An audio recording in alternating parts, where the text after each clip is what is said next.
this example, so we'll call this example 1. We'll take the function f of x, which is 1 over x. That's sufficiently complicated to have an interesting answer, and sufficiently straightforward that we can compute the derivative fairly quickly. So what is it that we're going to do here? All we're going to do is we're going to plug in this formula here for that function. That's all we're going to do. And visually, what we're accomplishing is somehow to take the hyperbola and take a point on the hyperbola and figure out some tangent line. All right, that's what we're accomplishing when we do that. So we're accomplishing this geometrically, but we'll be doing it algebraically. So first, we consider this difference, delta f over delta x, and write out its formula.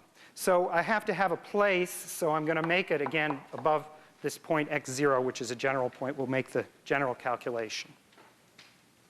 So the value of f at the top, when we move to the right by f of x, so I just read off from here the formula.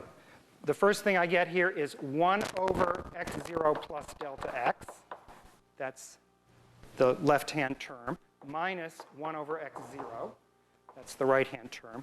And then I have to divide that by delta x. Okay, so here's our expression. And by the way, this has a name. This thing is called a difference quotient.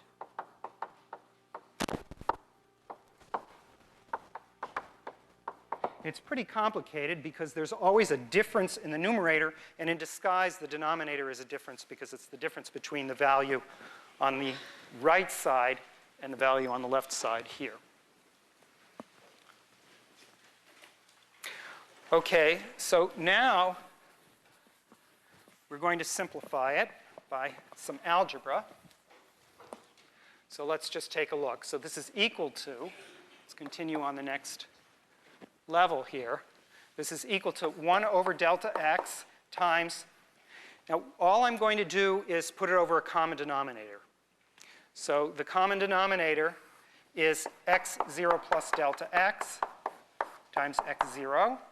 And so in the numerator for the first expression I have x0, and for the second expression I have x0 plus delta x. So this is the same thing as I had in the numerator before, factoring out this denominator. And here I put that numerator into this more amenable form. And now there are two basic cancellations. The first one is that x0 and x0 cancel. So we have this.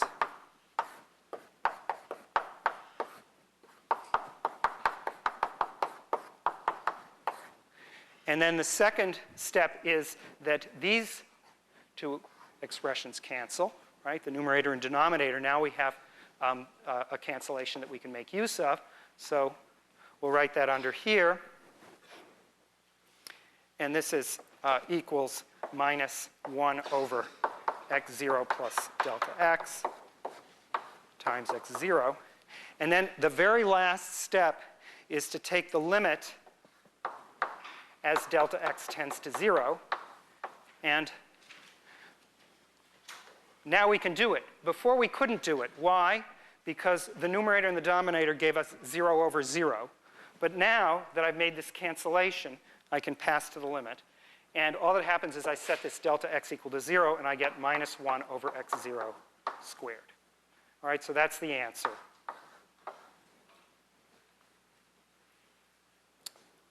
All right, so in other words, what I've shown, let me put it up here, is that f prime of x0 is minus 1 over x0 squared.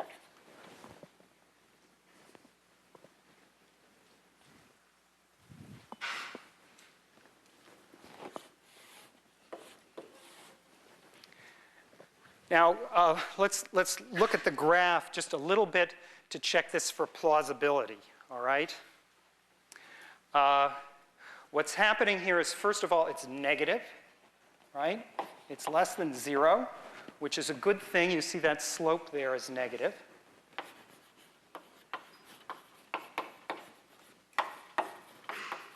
That's the simplest check that you could make. And the second thing that I would just like to point out is that as x goes to infinity, that is, as we go farther to the right, it gets less and less steep. So less, and whoops, as x0 goes to infinity, not 0. As x0 goes to infinity, less and less steep. So that's also consistent here. As when x0 is very large, this is a smaller and smaller number in magnitude, although it's always negative. It's always sloping down.